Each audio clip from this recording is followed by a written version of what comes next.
أعوذ بالله من الشيطان الرجيم بسم الله الرحمن الرحيم ياسين والقرآن الحكيم إنك لمن المرسلين على صراط مستقيم تنزيل العزيز الرحيم لتنذر قوما ما أنذر آباؤهم فهم غافلون لقد حق القول على أكثرهم فهم لا يؤمنون إنا جعلنا في أعناقهم أغلالا فهي إلى الأذقان فهم مقمحون وجعلنا من بين أيديهم سدا ومن خلفهم سدا فأغشيناهم فهم لا يبصرون وسواء عليهم أنذرتهم أم لم تنذرهم لا يؤمنون إنما تنذر من اتبع الذكر وخشي الرحمن بالغيب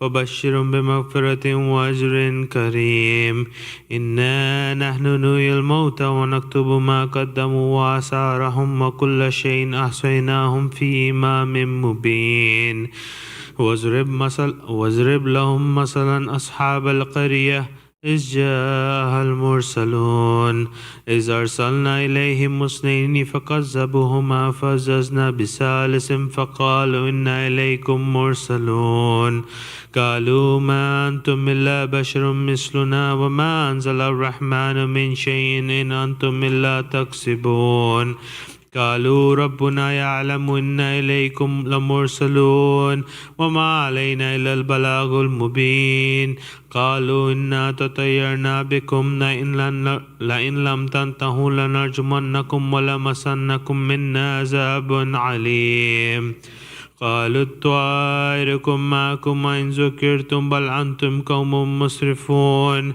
وجاء من أقصى المدينة رجل يسعى قال يا قوم اتبعوا المرسلين اتبعوا من لا يسألكم أجرا وهم مهتدون وما لي أعبد الذي فطرني وإليه ترجعون أتخذ من دون الله آلهة إن يردني الرحمن بضر لا تغني عني شفاعة شيئا ولا ينقذون إني لفي ضلال مبين إني آمنت بربكم فاسمعون قيل ادخل الجنة قال يا ليت قومي يعلمون بما غفر لي ربي وجعلني من المكرمين وما أنزلنا على قومه من بعده من جند من السماء وما كنا منزلين إن كانت إلا صيحة واحدة فإذا هم خامدون يا حسرة على العباد ما يأتيهم من رسول إلا كانوا به يستهزئون ألم يروا كما أهلكنا قبلهم من القرون أنهم إليهم لا يرجعون وإن كل لما جميع لدينا محضرون وآية لهم الأرض الميتة أحييناها وأخرجنا منها حبا فمنه يأكلون وجعلنا فيها جنات من نخيل وعنب وفجرنا فيها من العيون ليأكلوا من ثمره وما عملت أيديهم أفلا يشكرون سبحان الذي خلق الأزواج كلها مما تنبت الأرض ومن أنفسهم ومما لا يعلمون وآية لهم الليل نسلك منه النهار فإذا هم مسلمون والشمس تجري لمستقر لها ذلك تقدير العزيز العليم والقمر قدرناه منازل حتى عاد كالعرجون القديم لا الشمس ينبغي لها أن تدرك والقمر والليل سابق النهار وكل في الفلك يسبحون وآية لهم أنا حملنا ذريتهم في الفلك المشحون وخلقنا لهم من مثله ما يركبون وإن نشاء نغرقهم فلا صريخ لهم ولا هم ينقذون إلا رحمة منا ومتاعا إلى حين وإذا قيل لهم اتقوا ما بين أيديكم وما خلفهم لعلهم ترحمون وما تأتيهم من آية من آيات ربهم إلا كانوا عنها معرضين وإذا قيل لهم أنفقوا مما رزقكم الله قال الذين كفروا للذين آمنوا ونطعم من لو يشاء الله أطعمه إن أنتم إلا في ضلال مبين ويقولون متى هذا الوعد إن كنتم صادقين ما ينظرون إلا صيحة واحدة تأخذهم وهم يخصمون فلا يستطيعون توصية ولا إلى أهلهم يرجعون ونفخ في الصور فإذا هم من الأحداث إلى ربهم ينسلون قالوا يا ويلنا من بعثنا من مرقدنا هذا ما وعد الرحمن وصدق المرسلون إن كانت إلا صيحة واحدة فإذا هم جميع لدينا محضرون فاليوم لا تظلم نفس شيئا ولا تجزون إلا ما كنتم تعملون إن أصحاب الجنة اليوم في شغل فاكهون هم وأزواجهم في ظلال على الأرائك متكئون لهم فيها فاكهة ولهم ما يدعون سلام قولا من رب الرحيم وامتازوا اليوم أيها المجرمون ألم أعهد إليكم يا بني آدم أن لا تعبدوا الشيطان إنه لكم عدو مبين وأن اعبدوني هذا صراط مستقيم ولقد أضل منكم جبلا كثيرا أفلم تكونوا تاكلون هذه جهنم التي كنتم توعدون اصلوها اليوم بما كنتم تكفرون اليوم نختم على أفواههم وتكلمنا أيديهم وتشهد أرجلهم بما كانوا يكسبون ولو نشاء لمسكناهم على أعينهم فاستبقوا الصراط فعنا يبصرون ولو نشاء لمسكناهم على مكانة فما استطاعوا مزيا ولا يرجعون ومن نؤمر ننكس في الخلق أفلا يأكلون وما علمناه الشعر وما ينبغي له إن هو إلا ذكر وقرآن مبين لينذر من كان حيا ويحق القول على الكافرين أولم يروا أنا خلقنا لهم مما عملت أيدينا أنعاما فهم لها مالكون وظللناها لهم فمنها ركوبهم ومنها يأكلون ولهم فيها منافع ومشارب أفلا يشكرون واتخذوا من دون الله آلهة لعلهم ينصرون لا يستطيعون نصرهم وهم لهم جند محضرون ولا يحزنك قولهم إنا نعلم ما يسرون وما يعلنون أولم يرى الإنسان أنا خلقناه من نطفة فإذا هو خصيم مبين وضرب لنا مثلا ونسي خلقه قال من يحيي العظام وهي رميم قل يحيي الذي أنشأ أول مرة وهو بكل خلق عليم الذي جعل لكم من الشجر الأخضر نارا فإذا أنتم منه توقدون أوليس الذي خلق السماوات والأرض بقادر على أن يخلق مثلهم بلى وهو الخلاق العليم إنما أمره إذا أراد شيئا أن يقول له كن فيكون فسبحان الذي بيده ملكوت كل شيء وإليه ترجعون صل على محمد وسورة المباركة الفاتحة.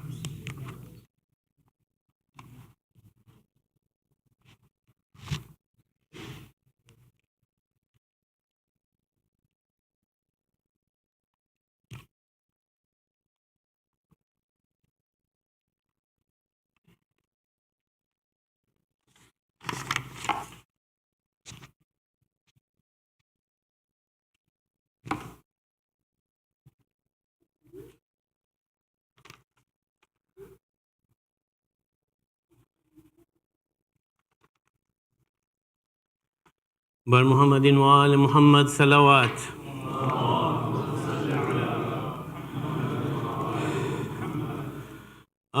آج رخصت ہو رہی ہے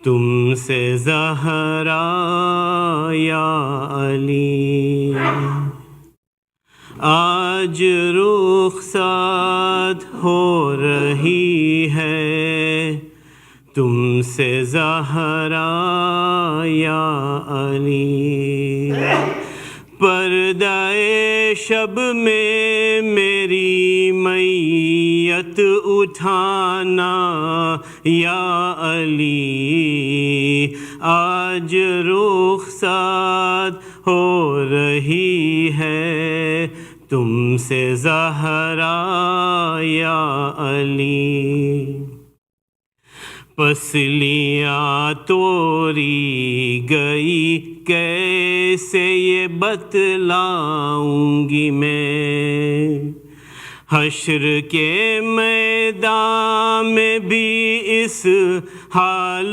میں آؤں گی میں، ہاتھ پہلو سے نہ تم میں راہ ہٹانا یا علی، آج رخصت ہو رہی ہے تم سے زہرا یا علی، وہ مصیبت آپ نے اچھا ہوا دیکھی نہیں، اب میں سیدھے ہاتھ سے تسبیح پڑھ سکتی نہیں، ایسا کنفذ نے ہے مارا تازیانہ یا علی،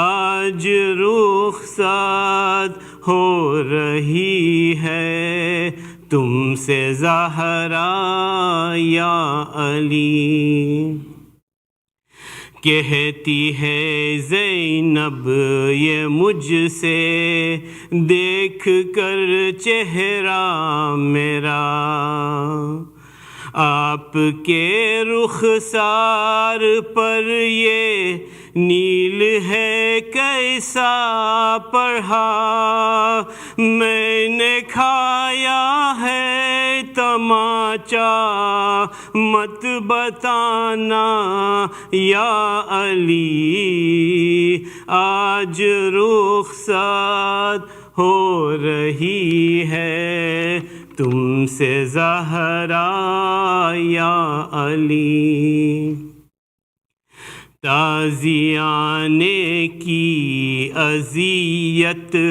کا اٹھانا ایک طرف، وہ تماچے قتل محسن در جلانا ایک طرف، سب سے مشکل تھا مگر در بار جانا یا علی، آج رخصت ہو رہی ہے تم سے زہرا یا علی،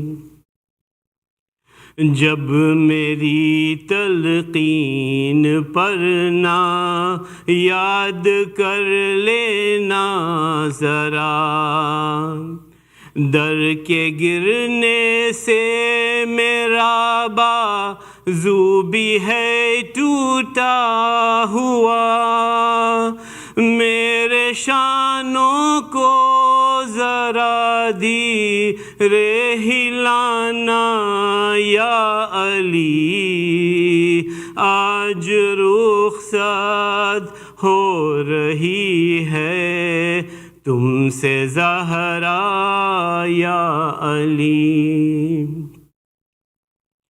چاہے آ جائے قیامت مجھ سے یہ وعدہ کرو، جب تلک مولا میرے شبیر کی مرضی نہ ہو، تب تلک میرا جنازہ مت اٹھانا یا علی، آج رخصت ہو رہی ہے تم سے زہرا یا علی۔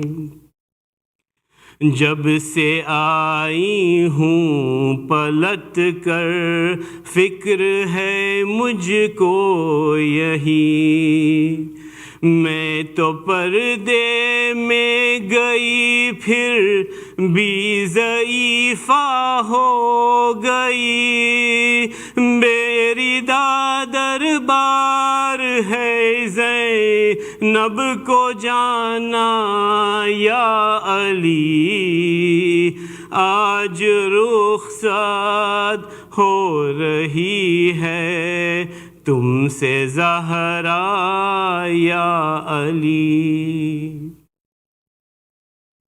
کربلا میں جب میرے مظلوم پر خنجر چلے، پیاس کے عالم میں وہ غازی کو جب آواز دے، میں بھی آؤں گی وہاں پر تم بھی آنا یا علی، آج رخصت ہو رہی ہے تم سے زہرا یا علی۔ ہاتھ پہلو پر رکھے بولی تکلم فاطمہ، میں دعا کرتی ہوں تم آمین کہہ دینا ذرا، جلد آئے میرے مہدی کا زمانہ یا علی، آج رخصت ہو رہی ہے تم سے زہرا یا علی، آج رخصت ہو رہی ہے تم سے زہرا یا علی، تم سے زہرا یا علی۔ صلوات علی محمد و آل محمد۔ رحم اللہ من قرأ الفاتحہ۔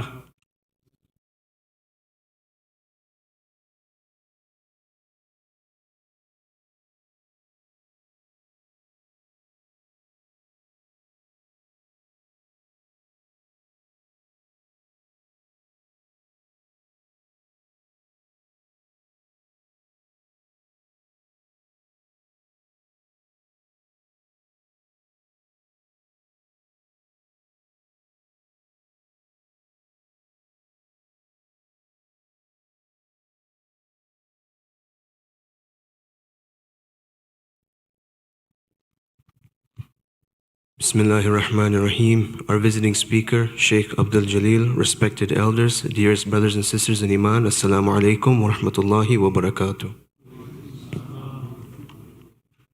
Surah Fatiha is requested for all the marhumin listed on the screen as well as all other marhumin. Al-Fatiha.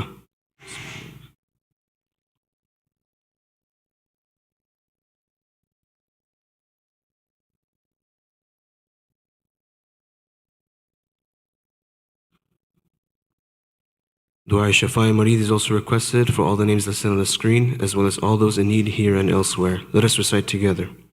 Bismillahirrahmanirrahim. أَمَّنْ يُجِيبُ الْمُضْطَرَّ إِذَا دَعَاهُ وَيَكْشِفُ السُّوءَ أَمَّنْ يُجِيبُ الْمُضْطَرَّ إِذَا دَعَاهُ وَيَكْشِفُ السُّوءَ أَمَّنْ يُجِيبُ الْمُضْطَرَّ إِذَا دَعَاهُ وَيَكْشِفُ السُّوءَ أَمَّنْ يُجِيبُ الْمُضْطَرَّ إِذَا دَعَاهُ وَيَكْشِفُ السُّوءَ أَمَّنْ يُجِيبُ الْمُضْطَرَّ إِذَا دَعَاهُ وَيَكْشِفُ السُّوءَ. Ya Allah. The HIC Ladies Committee invites you all to commemorate the Shahadat of Bibi Fatima Zahra alayhi salam on Saturday, December 7th at 3 o'clock p.m. Also on Saturday, December 7th is a workshop for kids ages 4 through 9 in honor of Bibi Fatima alayhi salam. This workshop will run simultaneously with the ladies program on that day and will take place in the HIC Men's Hall. Drop-off at the Men's Hall is at 3 p.m. and pickup is at 5 p.m. Further details and the registration link can be found in the newsletter. Before tonight's Majlis, let us invite Sister Shaista Bimji and Dr. Sapide Karmali from the Health and Wellness Subcommittee to the podium in the Ladies' Hall for a presentation with a salawat ala Muhammad wa ali Muhammad.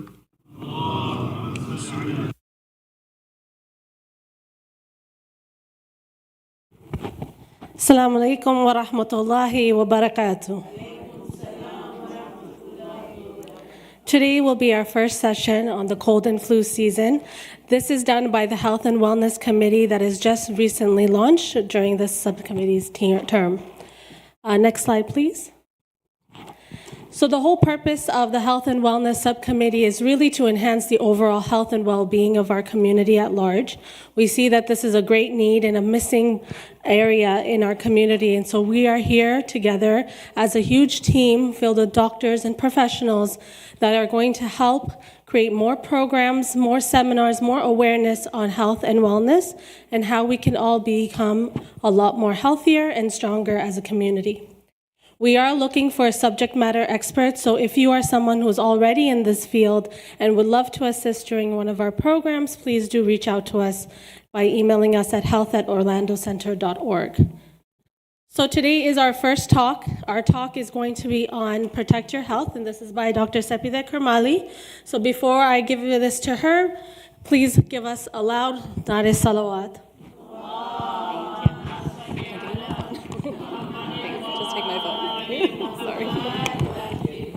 Assalamu alaikum, everyone. As Shaista said, I'm Sapide. Nice to meet you all. Can you go to the next slide, please? So today we're going to be talking about the cold and flu season. We're going to do a pretty big overview and kind of cover a little bit of the topic. We're kind of already in cold and flu season, so we're a little bit late, but hopefully we'll get some good information in so that way you guys can be prepared going forward for the next couple of months.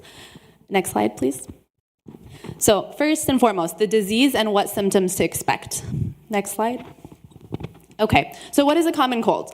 Think about your upper respiratory infection. It's basically a constellation of different symptoms that affect the upper respiratory tract. The upper respiratory tract is ears, nose, throat, your trachea, which is basically your windpipe, what you use to breathe with your lungs, right?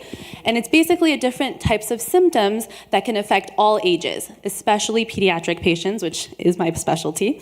Unfortunately, children under the age of 6 can actually have up to 8 colds per year. So that's a lot. And when you think about it, sometimes you'll see students and patients and kiddos who are suffering from illness for up to 2 weeks at a time. And right as they're getting better, they get hit with another illness and they get sick again. So sometimes it's really important to know what signs and symptoms to look for and what red flag symptoms will kind of push you to go to the ER, push you to go to your pediatrician, when you should talk to doctors and whatnot. Next slide. So what kind of symptoms can you look into? Okay, so typically you start having symptoms around 2 to 3 days after exposure. So if you come into contact with someone with COVID, with influenza, different types of viruses, usually day 2 and day 3 is when you start feeling ill. Typically fevers last about 3 days. Beyond the 3-day mark, if you're having fevers persistently, that is a red flag. Talk to your doctor. That's not normal, okay? Then you can also have symptoms like congestion. Congestion can be clear, it can be yellow, it can be green. I know that's kind of a misnomer. You think green bacteria, green sinusitis. That's not true. So back in the day, that was kind of the common belief. Nowadays, realistically speaking, you can kind of have it pretty much any color. Realistically speaking, the actual duration of your symptoms. So if you're having congestion, nasal congestion for over 10 days, that's when you start thinking, this probably is not a virus. Let me talk to my doctor. I might need some antibiotics for a sinusitis, okay? Other symptoms, sore throat, coughing, irritability, your belly's hurting, you don't really want to eat. Now think about this in terms of your pediatric patient population, right? So your kiddos are not going to be able to express necessarily that, hey, my throat hurts, right? So still think about that in terms of treatment management, and we'll talk a little bit more about what you can do for something like that. Lymphadenopathy is another one. That's basically the lymph nodes in your body getting swollen up. That's actually a good thing, right? That's your body's way of fighting off the infection. It might be a little bit scary feeling all these bumps across your neck on both sides, but actually that's your body's healthy way of fighting an infection. So that's actually a good thing. And again, not unusual for a child to develop a second cold as the symptoms of the first one improve. So always keep that in mind as well. Next slide. Okay, so the reason I think transmission and learning about transmission is important as a community is what we can do to avoid getting sick, what we can do to avoid getting other people sick. So important to learn exactly what transmission and how it works. There's different ways you can get the virus, obviously direct contact. So if I cough in my hand, or if I sneeze and I don't cover my mouth, right, all those particles are in the air, and if someone passing by inhales, that's one way. So inhaling viral particles, very common. Particles on surfaces, that's another one. If you, for example, again, sneeze or cough in your hand, and then I go pick up a toy, throw it to the side, and a 9-month-old baby is just crawling by in the baby room and puts that toy in their mouth, all of a sudden you're thinking, hey, those viral particles that were on that toy are now in the baby's mouth. The viral particles can actually stay up to 2 hours on surfaces and on hands, okay? There's actually some viruses that have been shown to stay on surfaces for 24 hours, so be very cognizant and very smart in terms of what you're doing and educating our kids in terms of what we can do to get ahead of that. Next slide. Okay, so complications. So typically common cold, not really a big deal, but there are complications that it's important to be aware of, okay? So let's chat about that. Next slide, please. All right, so ear infection, super common. We see it a lot in pediatrics. If your kiddo is having fever beyond that 3-day mark, complaining of ear pain, there's pus coming out, those are signs. Talk to your doctor. They're probably going to need some antibiotics, and that's completely normal and not uncommon. Sinusitis is another one. I know we talked about it a little bit, but if you're having severe nasal congestion, regardless of the color, beyond the 10-day mark, then we're thinking, hey, it's not a virus anymore, it's likely bacterial. Talk to your doctor and get on a course of antibiotics for that. Asthma. So asthma, we see it a lot in pediatrics. If you have underlying asthma as in childhood or in adults, there's going to be a trigger associated with the viral illness. If you catch a cold, you're probably going to have an asthma exacerbation. You're going to need steroids. You're going to need albuterol inhaler, right?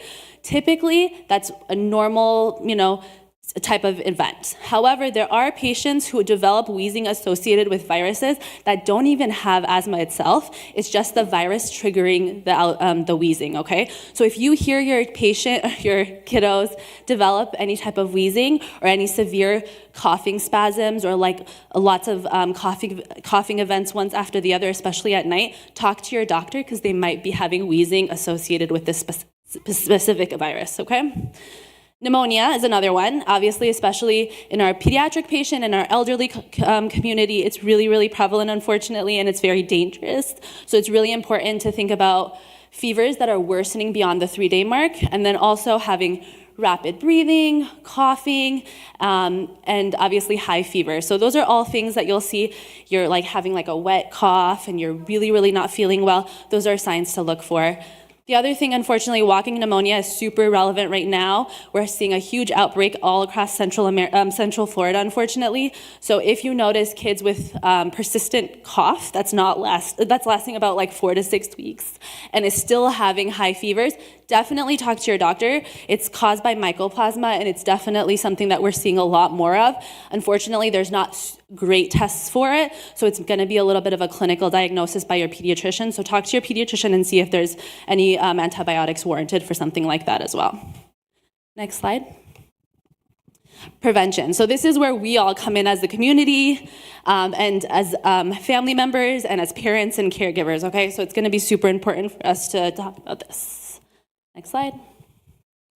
All right, so I can stand here and talk to you about vitamin C and about, zinc and elderberry, But realistically, the one basic thing that we really, really need to be working on is good hand washing. This includes teaching our kids how to have good hand washing skills, for us to have our hand sanitizer with us, taking those breaks, making sure we're washing our hands frequently throughout the programs, throughout different places that we're going, sporting events, whatnot. This is the main thing we can do as a community to make sure we're not spreading germs, right? Avoid touching our eyes, our mouth, our nose, because that's where the viruses are coming in from, right? So we have to be very careful in terms of what we're doing with our hand washing. Disinfectants, obviously decontaminating surfaces. We're thinking, right, if a virus is sitting on a surface for around 24 hours, we really need to be very good and cognizant about making sure we're decontaminating anything. Our teachers are doing that. Our healthcare workers are doing that. We should all be doing that as well. Simple things like we're praying namaz on those tables. Think about that. Think about your face going down on there. Just wipe it off. It's really easy, really fast. Making sure we're sanitizing our toys, keeping our Jamaat healthy and safe. Strengthening our immune system. Obviously, want to set ourselves up for success. Sleeping right. I know that's hard to do. We were all very busy, but it's important to do that. Eating healthy, making good choices in terms of nutritional intake, exercise, getting your flu shot. Okay, next one, isolation. Okay, I know this is hard. We all have FOMO. We don't want to miss out on parties and mosque events and field trips with kiddos, but realistically speaking, you're most contagious within the first 2 to 4 days of illness. So if you're having fever, stay home. That's the best way to make sure we're protecting our community, protecting our families, okay? If you really, really need to go, wear a mask, be safe, protect yourself, protect others. The other one I wanted to touch on is babies, right? So I'm going to talk about RSV next. RSV season is here, and it's very, very, very important for us to make sure we're protecting our babies.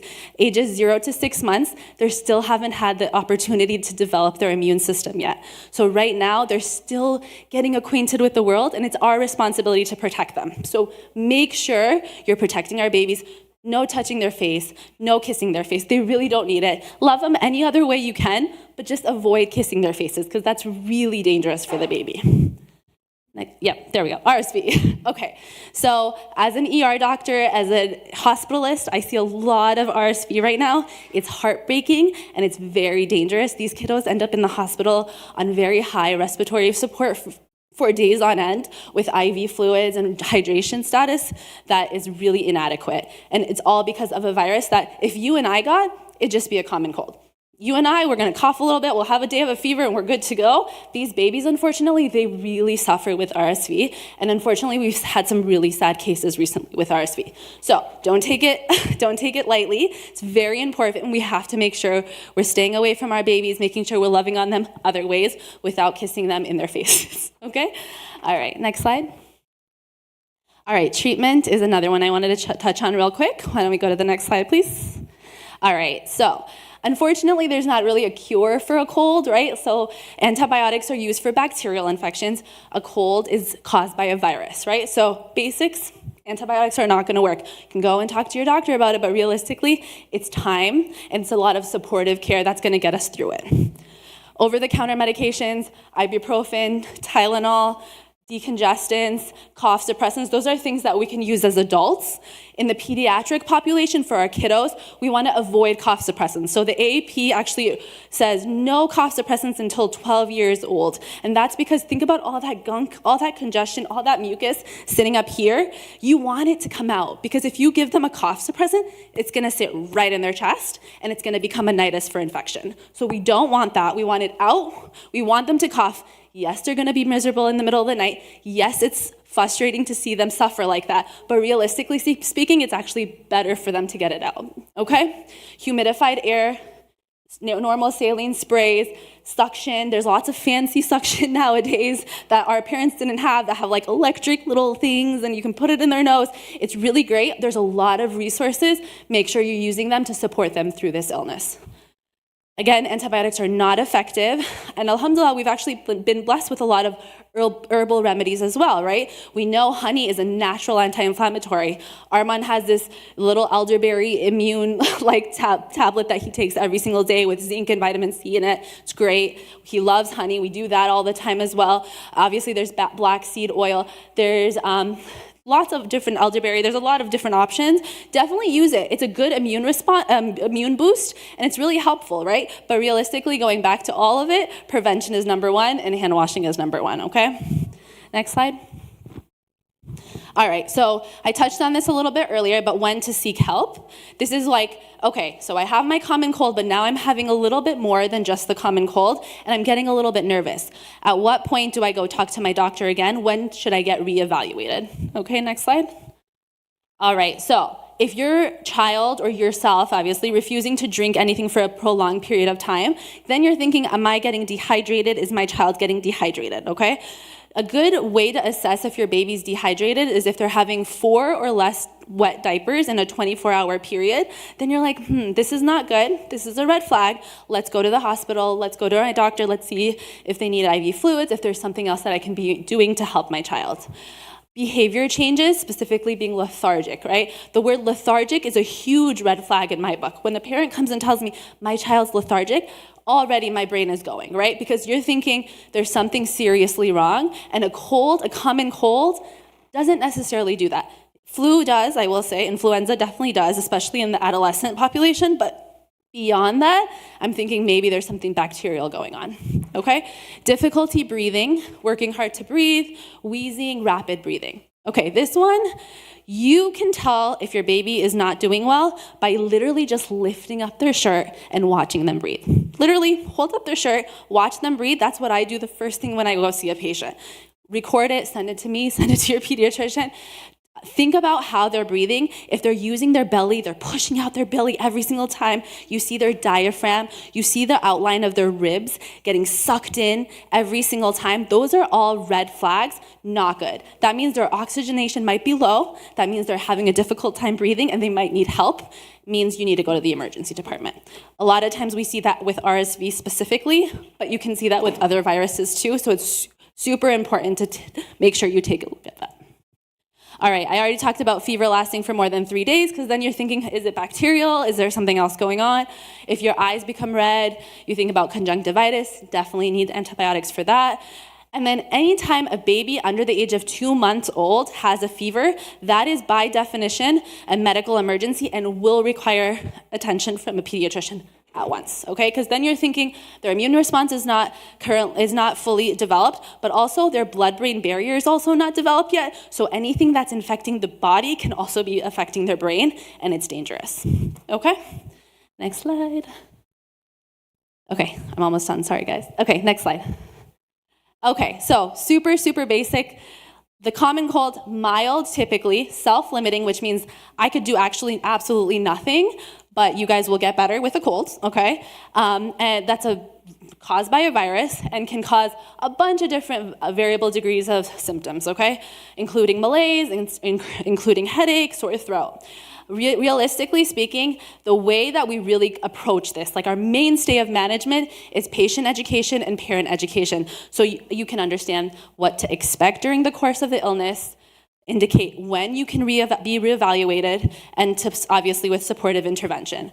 Again, caused by viruses, diagnosis is really clinical. I don't need a swab to tell me you're not feeling well, right? Like, I know you have a virus, you'll get through it, right? But majority of the time, supportive care is indicated, and again, prevention is good hand washing.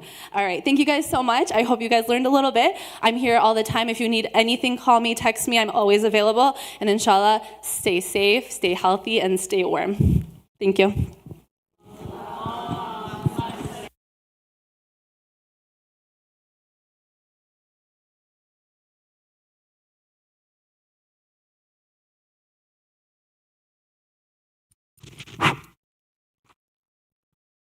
Our chief guest speaker, Sheikh Abdul, Jalil, Nawee. My elders, brothers and sisters in Iman, Assalamu alaikum. On behalf of the Managing Committee and Board of Trustees, it's my honor to welcome Sheikh Abdul Jalil Nawee of Idare Jafariya Islamic Center in Burtonsville, Maryland. Sheikh is no stranger, as he has been with us before. The only difference this time is he had to go through more difficulties to get here due to flight delays and car rental issues. But alhamdulillah, as we all know, It is said, the more difficulty in the path of Islam, the more the reward awaits, inshallah. With a loud nare salawat, I will request Sheikh, Bismillah. Muhammad wa ali Muhammad salawat. Allah.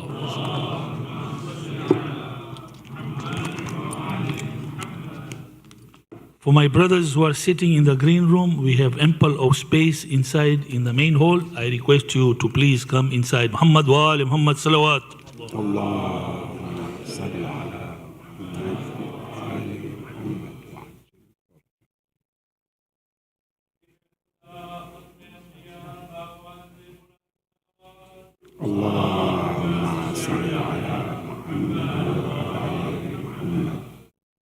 أعوذ بالله من الشيطان اللعين الرجيم بسم الله الرحمن الرحيم الحمد لله رب العالمين ثم الصلاة والسلام على أشرف الأنبياء والمرسلين سيدي وحبيبي ونور قلبي طب القلوب ودوائها وعافية الأبدان وشفائها ونور الأبصار وضيائها أبي القاسم محمد اللهم صل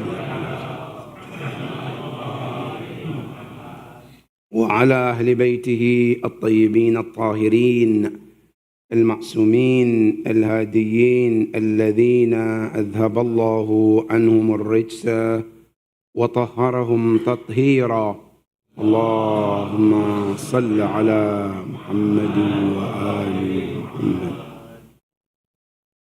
قال الله العلي العظيم في كتابه الكريم بسم الله الرحمن الرحيم ذلك الذي يبشر الله به عباده الذين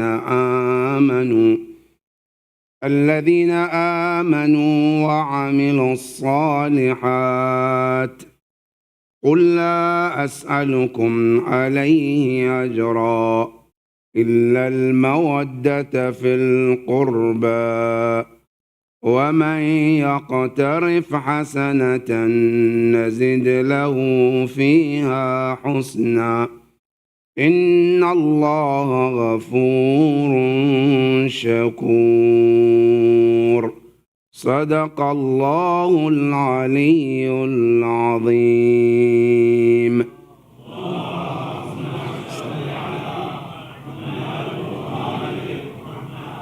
اللهم الله أجورنا وأجوركم بمصابنا بالزهراء عليها أفضل الصلاة والسلام. May the Almighty Allah subhanahu wa ta'ala grant you the greatest reward for mourning on the martyrdom occasion of Az-Zahra alayha afdalu salati wassalam. Allahumma salli.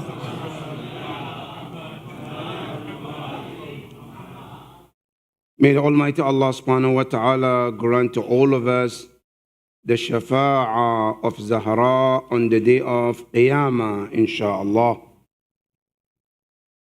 Tonight, our topic is Az-Zahra in the Quran.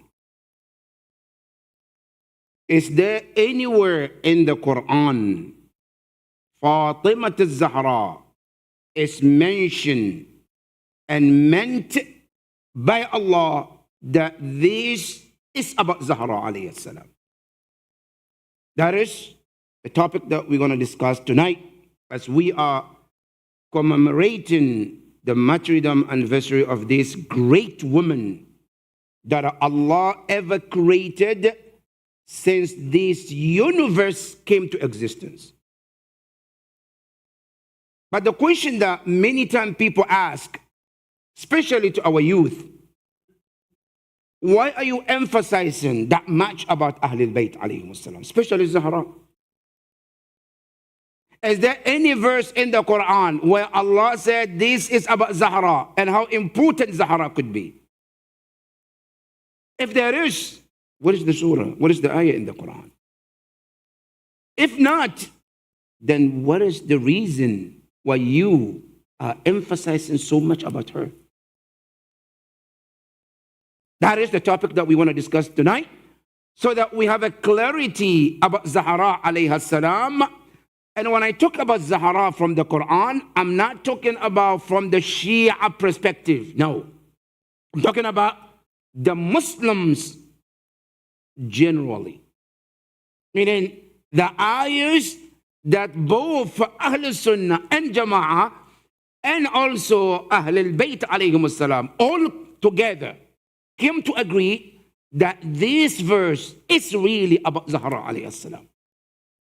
With the references, so that tomorrow somebody doesn't say, oh, it's just about the Shia. No. This is about Ahlul Bayt. It's about Allah and all Muslims. But before we go to the verses, one important message people need to understand. It's not going to be possible for Allah in the Quran mention other prophet and not to mention Ahlul Bayt alayhim salam. Because Quran talks about many families of other prophets who are even less important compared to the family of the prophet. How can it be possible for Allah to mention other families of other prophets who are less important compared to Ahlul Bayt and not mention Ahlul Bayt alayhim salam? One example, many of those in the Quran, Allah subhanahu wa ta'ala talks about other families. One of them, Al Imran. There's a surah named after the family of Imran. Now Imran, there are disputes among the Mufassirin whether he was a prophet or not. But even if we understood or took it that he was a prophet, but every Muslim agreed that Imran is not as the Holy Prophet sallallahu alaihi wasallam. Allahumma salli. But Allah talks about him, Al Imran. In some ayahs, Allah says, Inna Allah astafa Adama wa Nuhan wa Ala Imran ala al-alamin. Not only that, Allah talks about great pure prophet too, like Musa alayhi salam. He said, Mimma taraka alu Musa. Allah talks about the family of Dawood. I'malu ala Dawood shukra. Not only that, Allah talks about the family of other prophets like Ibrahim alayhi salam. Allah subhanahu wa ta'ala talks about many prophets. Do you think Allah would not talk about the family of Rasulullah? Of course, yes, he would. If yes, where did Allah talk about Zahra specifically? By Mufassirin mention that this verse is about Zahra alayhi salam. The ayah we started can be found in Surah Shura, verse 23. Surah Shura, ayah 23. And بإجماع المفسرين, with the agreement of Mufassirin, Sunnatan wa Shi'atan, they all agreed that this verse was revealed in Medina. And not only was it revealed in Medina, it has what we call Sababun Nuzul. Why it was revealed. Ya Mufassirin, why was it revealed? They said there was a time after the Prophet moved to Medina, settled in Medina, and Islam started to grow. Islam started to gain its strength more than ever before. And the Muslims, they looked their life before Rasulullah and after Rasulullah, and they can see how much they have progressed with the coming of the Prophet to Medina. They look back, they look their life, and they see how low they used to live, and they look today, and they see how much they have grown spiritually, physically, knowledge-wise, number-wise, financially, all of that, they have grown. And they can see the differences. And what was their life before? If you want to know where they were and how the Prophet changed and raised them to that level, go to the Quran. Quran tells you. And Zahra alayhi salam, in her khutbah, she tells you too. Ya Quran, how were they used to be before Islam? Quran says they used to bury their daughters alive. وَإِذَا الْمَوْءُودَةُ سُئِلَتْ بِأَيِّ ذَنْبٍ قُتِلَتْ. That was the custom. Prior to Islam, they used to bury their daughters alive. And was the normal custom back in those days. Who came and changed that? To look at their daughters with the eyes of respect and honor them and protect them. It's Rasulullah. Not only that, another custom was very, very common. Prior to Islam was alcohol. Alcohol was a very, very normal in that society. And that's why even when Islam came, Islam couldn't even forbid alcohol at once. Islam have to take them stages. And the early stage of Islam, Islam told them, you say, Ashhadu an la ilaha illallah, wa ashhadu anna Muhammadan Rasulullah, drink your alcohol and you're still good. That tells you how worse the situation was at that time. And they used to come and accept Islam. And then go back and drink the alcohol. Then the next phase came where Islam told them, no, now salat has been prescribed. Now you have to pray, yes. But here is the situation. Make sure that you gauge your drinking process to make sure that by the time the Salatul Dhuhr is called, you're sober. Quran says, لا تقربوا الصلاة وأنتم سكارى. Don't come to Salah while you are drunk. Why? Quran tells you the reason. I say, حتى تعلموا ما تقولون. So that you're aware about what you're saying. The peers, many of them, they come to Salah, they don't even know what they're saying in the Salah. That was that situation. That stage put a lot of them to start thinking more about alcohol. Some of them, they started to stop drinking at that moment. Some of them, they started to limit their drinking. After some time, another ayah came. إنما الخمر والميسر والأنصاب والأزلام رجس من عمل الشيطان فاجتنبوا. Now, Allah says that all of this custom that you have, gambling, alcohol, Allah said all of this is forbidden. Then, a lot of them start becoming, okay, now we have to stop. That was the situation back in those days. Who changed that? Rasulullah. So looking back their life and looking now where they are, they realized the change in their life. Now what did they do? They decided among themselves, they said, look, this man called Rasulullah deserves us to appreciate his offer and his sacrifice. So how are you going to show your how are you going to show your appreciation? They said, look, Ya Rasulullah, we are coming to you with all our money that we have, and we're going to put it in front of you. Take whatever you want. If you want to take all of it, take it. If you want to take all of it, take it. It's all yours. They came to Rasulullah with a bunch of their money.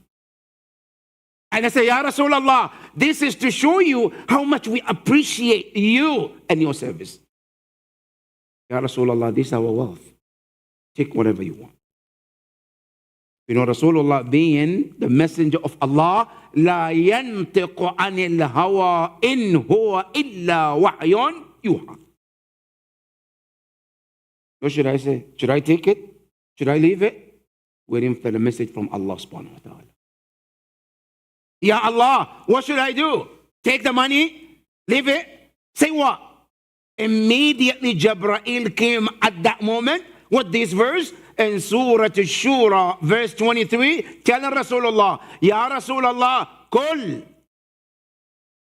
Tell them, those who came to you with this offer. La as'alukum alayhi ajra. Whatever I have done of teaching, guiding, sacrifice, all of that, you're Muslim, I don't want any reward from you. Now, how much can you pay Rasulullah for his sacrifice, for his guidance, for his teaching, even being among you? How much can you pay? There's no amount of money you can put to be worthy of his existence among you. Know his teachings. So no money to compare Rasulullah for whatever he has done. Ya Rasulullah, tell them that. However, illa in Arabic is called adatul istithna or harful istithna, except al-mawaddata fil-qurba. Allahumma salli ala. That's the only thing I expect. Al-mawadda fil-qurba. To love whom? To love my family. Ya Rasulullah, your family is big. There are good, there are bad of them too. Ya Rasulullah, can we love all of them? Here is where the tafsir comes in.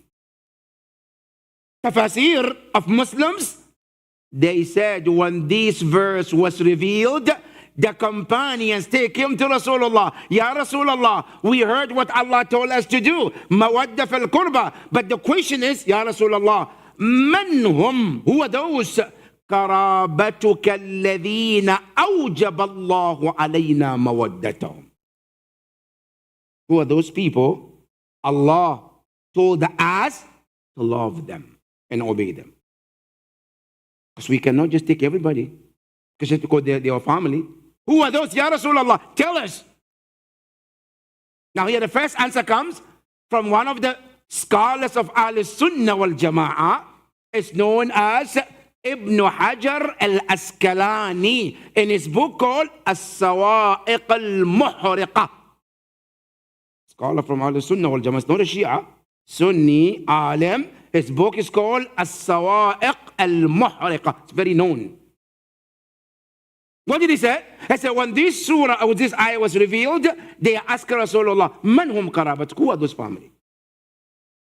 Then Rasulullah said, those individuals, Allah asked me to tell you to love them and obey them. They are I say, Aliyun wa Fatima wa ibnahuma.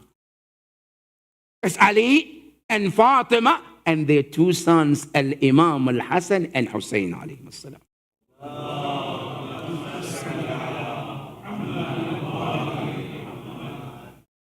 That's exactly what the Shia say too. So something new, huh? As-Sawa'iq al-Muhriqah. I said, that is what the Rasulullah said. These are my family Allah wants you to love and obey. Good.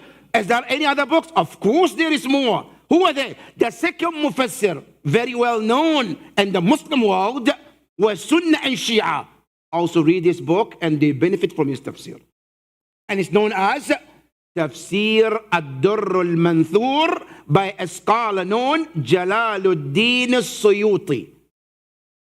Very known. Those who read tafsir of Allama Tabatabai, he quotes him a lot. And other Mufassirin as well. And his tafsir, what did he say about Qurba? Who are the Qurba of Ahlul Bayt? Who are those? I said, anybody else? Because amazing, some Mufassirin, they said Qurba means all the Quraysh. Everyone was Quraysh is Qurba. Now, okay, if that is the case, Abu Lahab is part of the Quraysh too. So they have to love Abu Lahab, which Allah tells us in the Quran, Tabbat yada abi lahabin wa tab. They say everybody, love everybody.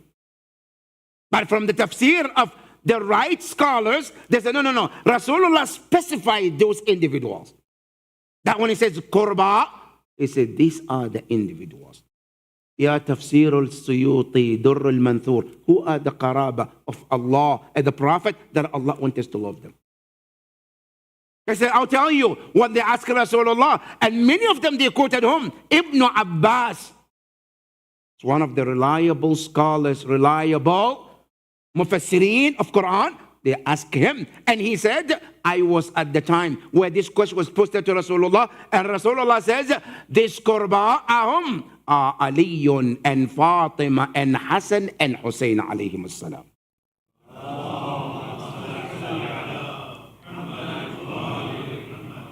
There is the second Mufassir of Muslims from the Muslim scholars who say the Ayatul Qurba is about Zahra alayhi salam.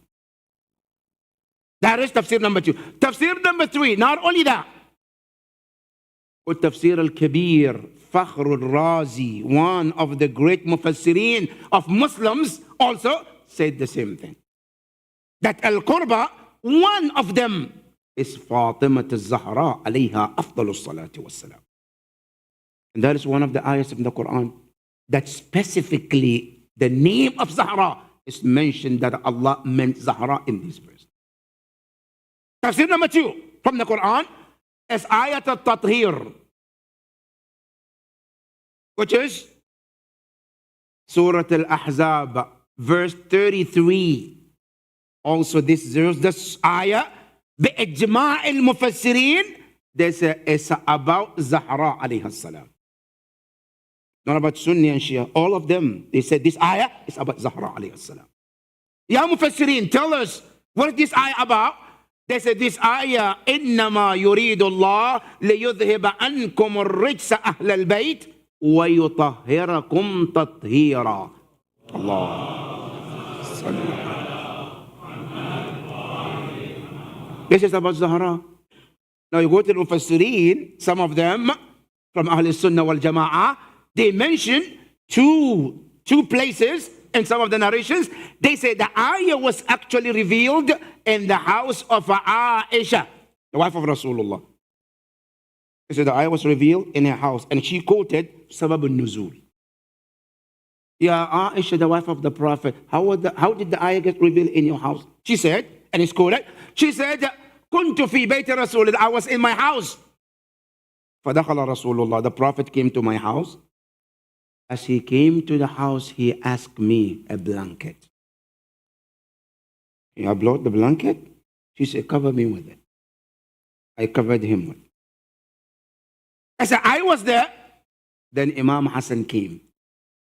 And then he went under the blanket. Then Imam Hussein came. He went under the blanket. Imam Ali came. He went under the blanket. Zahra came. She went under the blanket. Aisha said, I came forward to be part of the blanket too. And I'm quoting, this is her word. She said, فَقَالَ Rasulullah, the Prophet under the blanket. I said, no, you cannot come in. Anti ala khair, you're a good lady, good woman. All right? But this, you cannot join us. This is from Aisha, is quoted by the Kutub Ahl Sunnah wal Jama'ah. Good. What happened? After that, Rasulullah says, Allahumma ha'ula'i ahlu bayti. These are my family. Right there, Allah sent Jibreel with this verse, إنما يريد الله ليذهب عنكم الرجس أهل البيت ويطهركم تطهيرا. Allah. That's one tafsir from the Muslim Mufassirin. That's number one. Number two, another Mufassir said, no. This surah, this ayah was revealed in the house of Salama, another wife of the Prophet. She said, this ayah was revealed in my house. How? She said, again, the same thing. After Salat al-Asr, the Prophet walked into my house. As he walked in, he asked me, Ya Salama, get me a blanket. Similar to what Aisha said, I brought the blanket. He said, covered me with me. I covered the Rasulullah with it. Right after that, Imam al-Hassan, Imam al-Hussein, Imam Ali, al-Zahra. Right after that, she said, I came close. Ya Rasulullah, can I join you? Then the Prophet looked at Salama. He said, no, you're a good lady, but you cannot join us. What happened? Then right after that, Rasulullah spoke to Allah. Ya Allah, ha'ulai ahlu bayti. These are my family, my descendant. Then what happened? The ayah was revealed by Jibreel. Ya Rasulullah, Allah is telling me to tell you, إنما يريد الله ليذهب عنكم الرجس أهل البيت ويطهركم تطهيرا.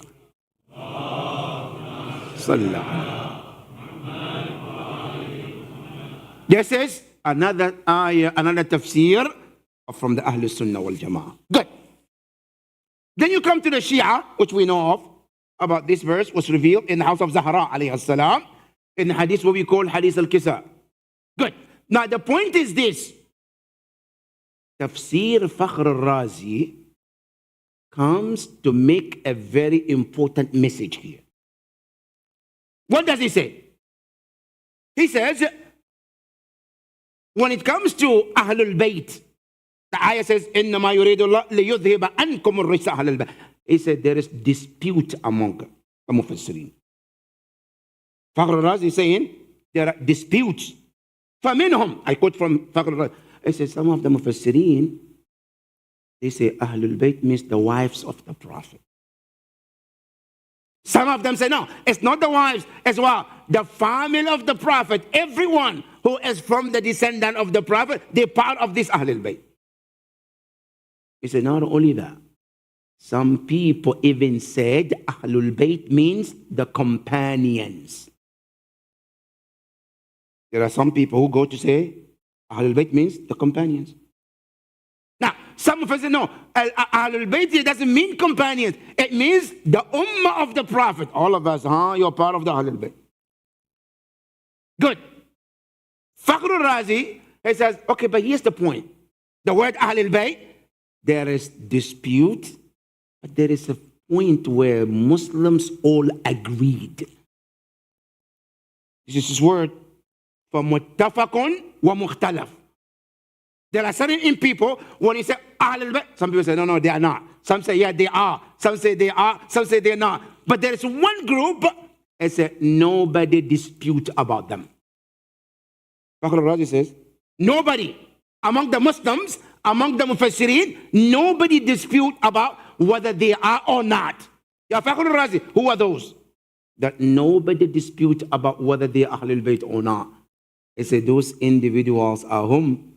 He said, Aliyun wa Fatima wal Hassan wal Hussein. Allahumma salli. So no one among the Mufassirin ever disputed. If you ask any Mufassir, Hal Aliyun, Imam Ali, is a part of the Ahlul Bayt? Nobody dispute that. No, he's not. Now, if you ask anyone, any Mufassir, any companion, Hal is Zahra part of the Ahlul Bayt? Nobody dispute about that. Nobody ever disputed Imam al-Hassan and Hussein, whether they are part or not. But anybody else, everybody dispute whether they are part or not. And that proves that Ayatul Tathir is nothing but about Zahra alayhi salam. That is ayah number 3. And number 2. Number 3 is called Surah Al-Kawthar. Inna a'tainaka al-Kawthar. This ayah or this surah also is about Zahra alayhi salam. And this ayah or surah was revealed in Mecca at a time where the Prophet was going through some challenges. And this ayah or this surah, Surah Al-Kawthar, is one of the 3 surahs in the Quran where Allah spoke to only Rasulullah, no third party involved. In the whole Quran, there are 3 surahs Allah spoke to Rasulullah, no third party. One of them is Surah Al-Kawthar. And this surah was revealed at a time where Rasulullah was in Mecca and was going through challenges. What challenges? At the time Rasulullah lost his sons. And the Prophet was going through that grieving. One day, Rasulullah came to Masjid al-Haram, Mecca, to enter Masjid. There was one companion. It's called As bin Wa'il. He was leaving. And some narration, it was opposite. The Prophet was leaving Masjid al-Haram. He was entering the Masjid. They met at the entrance. He spoke to Rasulullah. The Prophet left. And he entered the Masjid. While he was speaking to Rasulullah, there was some of the Quraysh was sitting in the Masjid. They heard him speaking. They heard this As speaking to someone, but they were not sure who was it. When he entered the Masjid, they asked him, "We heard you talking. Who were you talking to?" This As, he responded, "I'm talking to Abtar." Referring to Abtar to whom? To Rasulullah. Say, "I'm talking to Abtar." Now, what does it mean, Abtar, in Arabic? Al-abtar literally in Arabic means a camel or animal without a tail. Arabs, when they say abtar, that's what they mean. Then slowly they changed the word abtar to mean what? Any person without sons. Called abtar.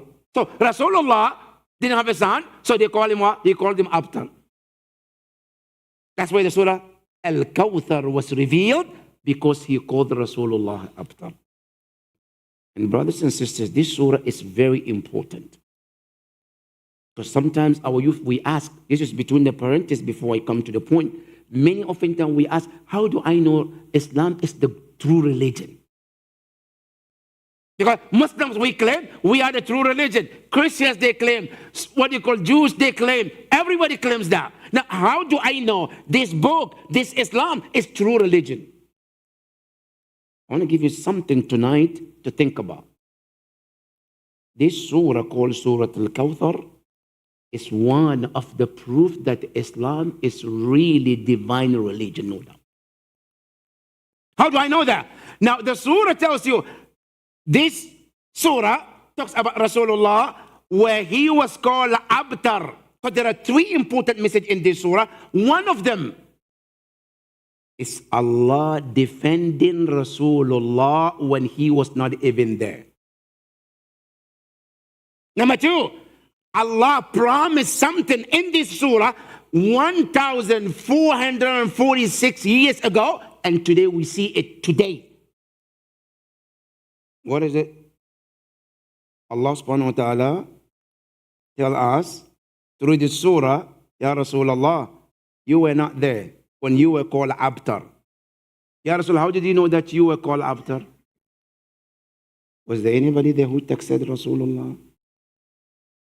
Somebody was sitting in the masjid, heard it, say, Ya Rasulullah, this guy is calling you abtar. Huh? Oh no, somebody sent Rasulullah email. Ya Rasulullah, he's calling you abtar. Then Rasulullah came to know. Oh no, somebody sent the Prophet screenshot or voice message on WhatsApp. So Rasulullah came to know. No, there was none of that. Ya Rasulullah, you were not there. You left. How did you come to know that somebody was talking ill about you? Divine message told him. And what that means, this man called Rasulullah, he is linked with the Alamul Ghaib, unseen world, to tell him about what is happening during his absence. That itself is a sign that the Prophet is a true messenger. Number two, this ayah or this surah also talks about what? About the future, what's going to happen. Well, we were not there. We were not even born. We were not even created at that time. Allah told Rasulullah, Ya Rasulullah, watch and see. Inna shani'aka huwal. He calls you abtar, you stay and watch. He is abtar, not you. Two things right here. Your enemy will die without a lineage. You will live and die, and your lineage will continue to Yawm al-Qiyamah. Today, can you see that, what Quran says? Today, ask ibn Wa'il, who made that comment. Ya ibn Wa'il, Allah told us, Inna shani'aka huwa al-abtar. Today, can anyone in the world say, I'm the lineage of ibn Wa'il today? Can you find it? No. And then what Quran said over 1,000 years ago is true. That promise of Allah over 1,000 years ago, today we see that. Number two, Ya Rasulullah, Allah told you now, don't worry about him. You will have lineage who will survive till the day of Qiyamah. Today, do we have Sayyids across the world or not? Today, you look in the world, every corner of the earth, there are people say, I'm a Sayyid. From descendant of the Prophet. Not one, not two, not three. Every corner of the earth, today there are Sayyids. Allahumma salli. That is the ayah. Allah promised Rasulullah that, Ya Rasulullah, you will die and your lineage will flourish across the world. Today go to Pakistan, go to India, go to Iran, go to Afghanistan, go to Iraq, Go to Africa, every corner of the earth, there are many thousands and thousands. Not only they say it, they proudly being say it. This is the promise of Quran, where Allah told Rasulullah, don't listen to what they say. He is after, not you. That itself is a sign that this religion is a true religion. It promised over 1,000 years ago, and today we're witnessing that promise from Allah subhanahu wa ta'ala. But the point here is this surah, Inna a'ataynaka al-kawthar, the word kawthar, what does it mean? Ijma al-mufassirin, many mufassirin brought different meaning. Some of them say al-kawthar means Quran. Some of them say al-kawthar means what? Kathratu sahaba. You will have the most majority of companions. Some say no, the word al-kawthar means what? Family. Some say Al-Kawthar is a river in Jannah. And the list goes on. But then one out of the many tafasir says, Inna a'ataynaka al-Kawthar, al-Kawthar bima'na Fatimata al-Zahra alayha afdalu salatu wassalam.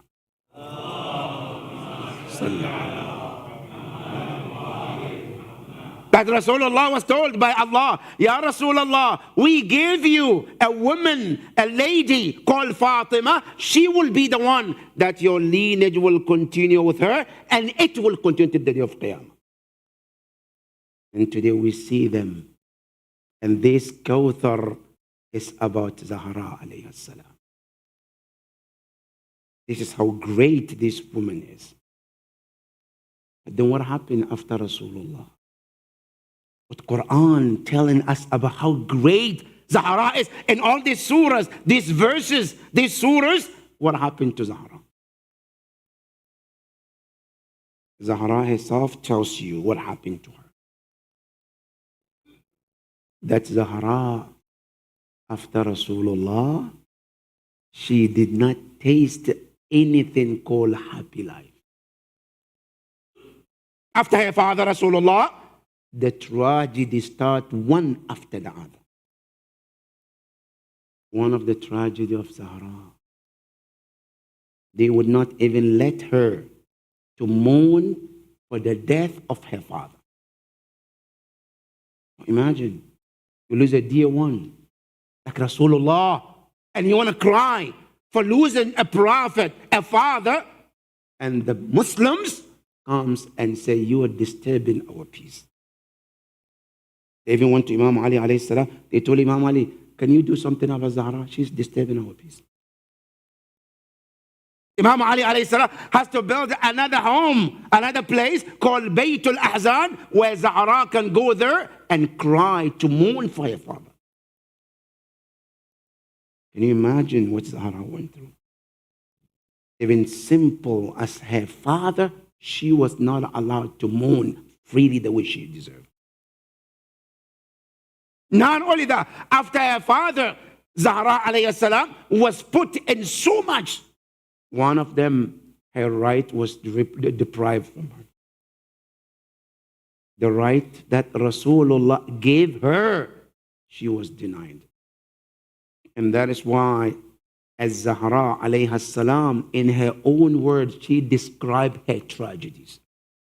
And she says, as she was talking to Rasulullah, her father, he says, Subbata alayya masa'ibun.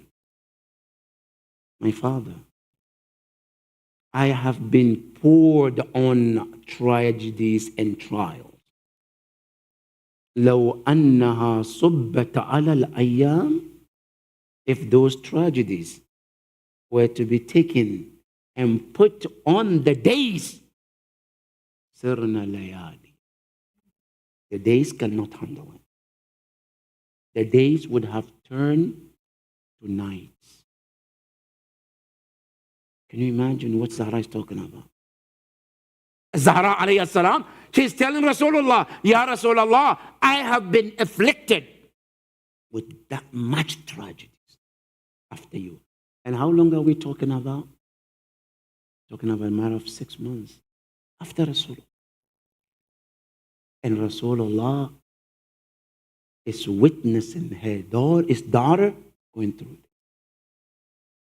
Ya Rasulullah, how many children did you leave? In case we had one, others, no, I left one and only one. And this is how the ummah turned to treat her. To the point where Zahra alayha salam, today no Muslim can point her grave and say Zahra is buried here. Zahra is the only daughter of Rasulullah.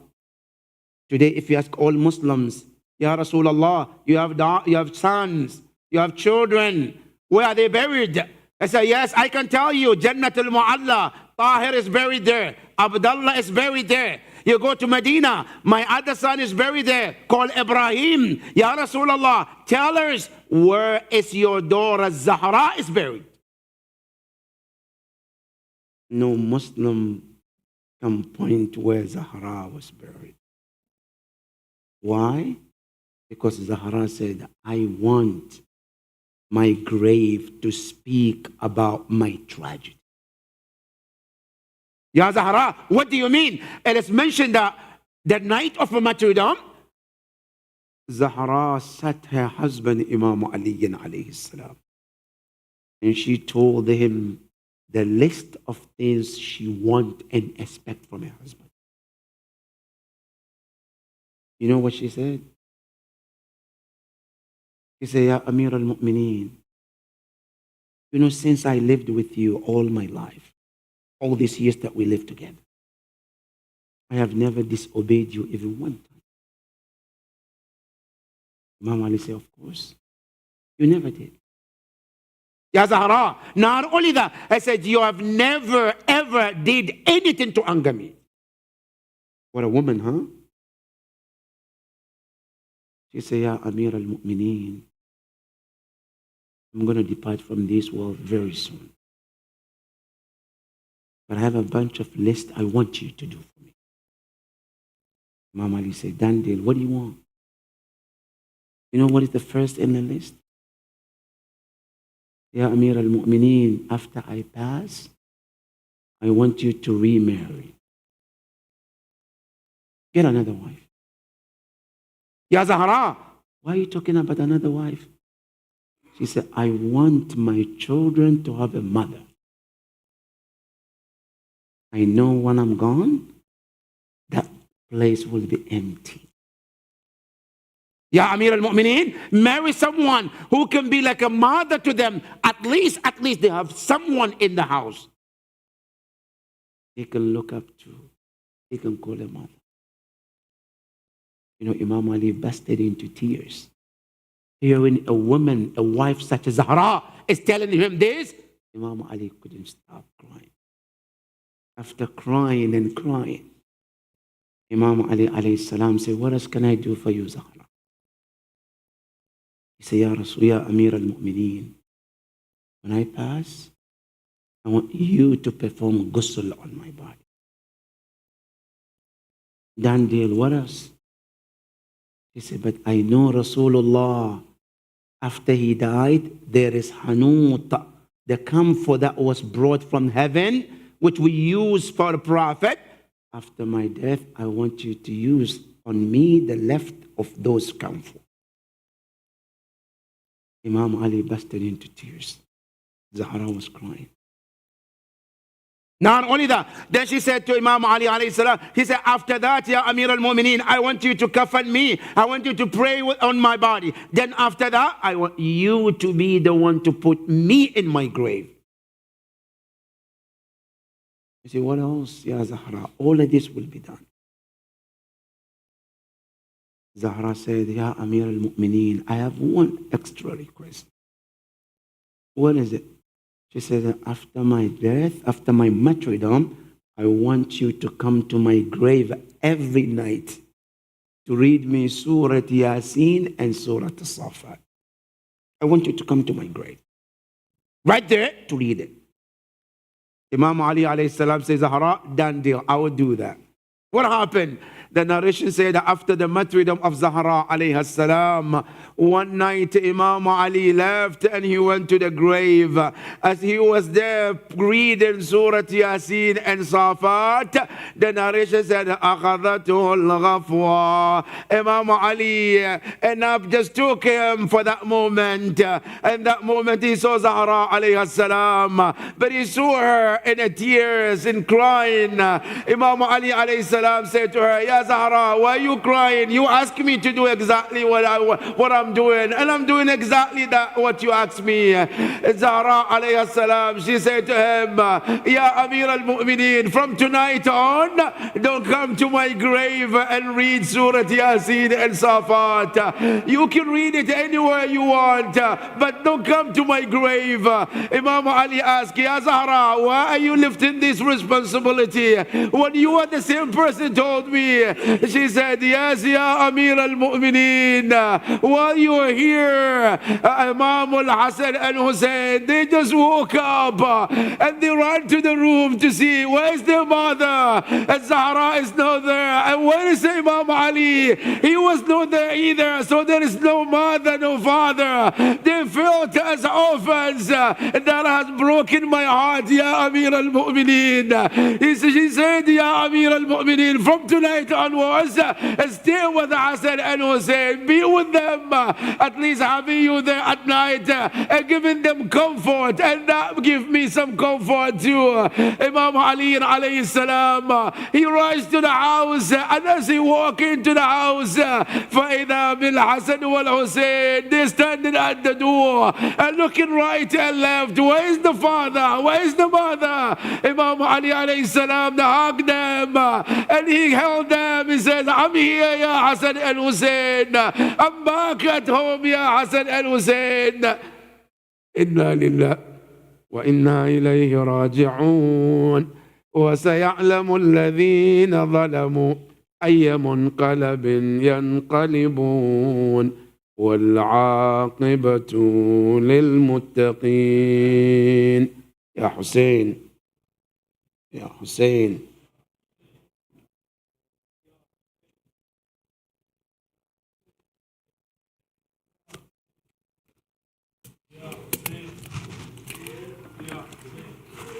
سیدہ طاہرہ مظلومہ فاطمہ زہرا، سیدہ طاہرہ مظلومہ فاطمہ زہرا، سیدہ طاہرہ مظلومہ فاطمہ زہرا، کیسے ظالم نے تیرے در کو، کیسے ظالم نے تیرے در کو جلایا ہوگا، سیدہ طاہرہ مظلومہ فاطمہ زہرا، سیدہ طاہرہ مظلومہ فاطمہ زہرا، تجھ پہ جب باد پدر بی بی ستم ڈھایا گیا،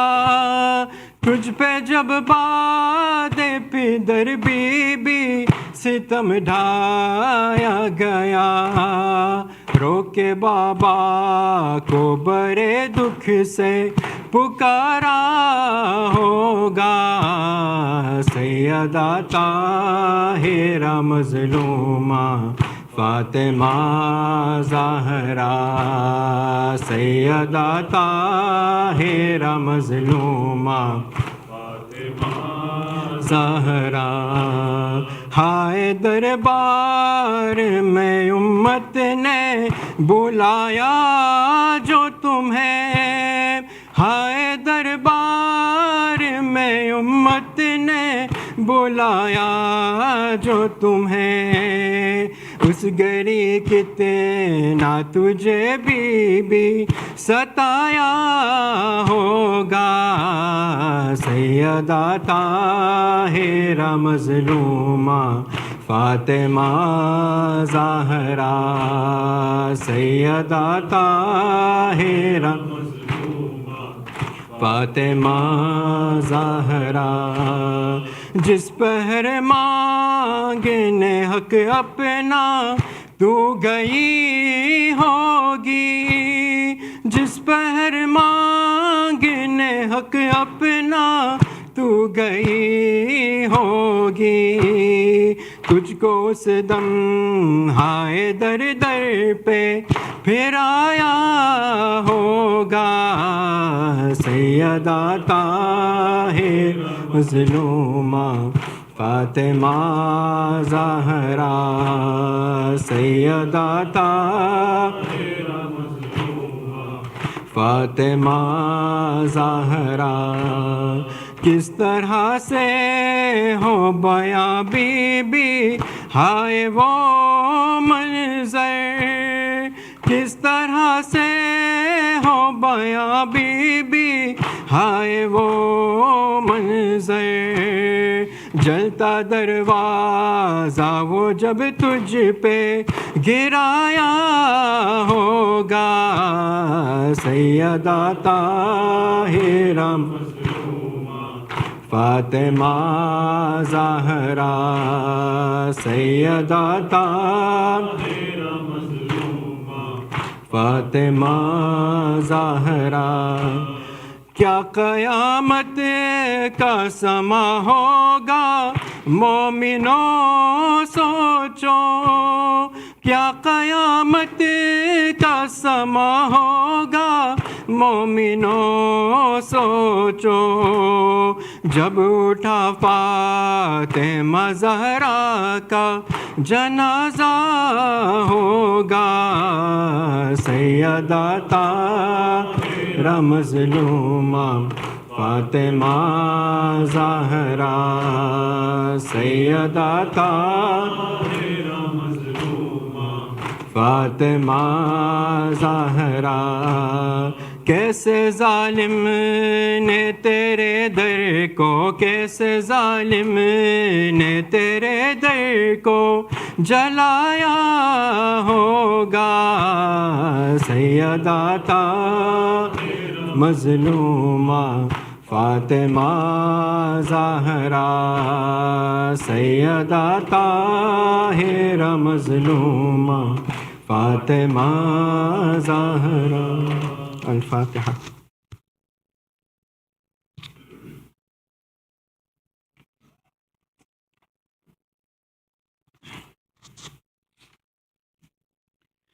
السلام علیکم یا رسول اللہ، السلام علیکم یا امیر المومنین والسید الوصیین، السلام علیکم یا فاطمہ الزہراء سیدۃ نساء العالمین، السلام علیکم یا خدیجۃ الکبریٰ، السلام علیکم یا حسن المجتبیٰ، السلام علیکم یا ابا عبداللہ الحسین وعلی الارواح التي حلت بفنائک وناخت برحلک، علیکم منی جمیعا سلام اللہ ابدا ما بقیت وبقی اللیل والنہار، ولا جعل اللہ آخر العہد منی لزیارتکم، السلام علی الحسین لا علی ابن الحسین وعلى اولاد الحسین وعلى اصحاب الحسین، السلام علیکم یا ائمۃ المسلمین علی ابن الحسین ومحمد ابن علی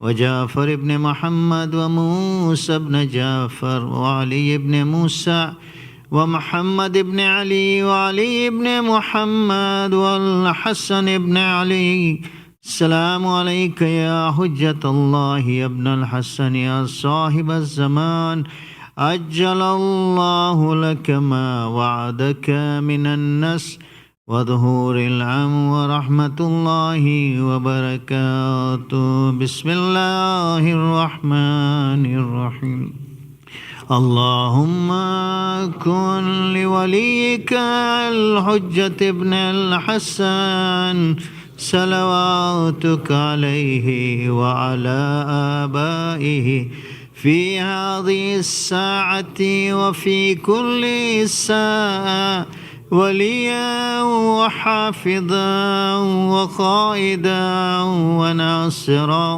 ودليلا وعينا حتى تسكنه أرضك طوعا وتمتعه فيها طويلا برحمتك يا أرحم الراحمين.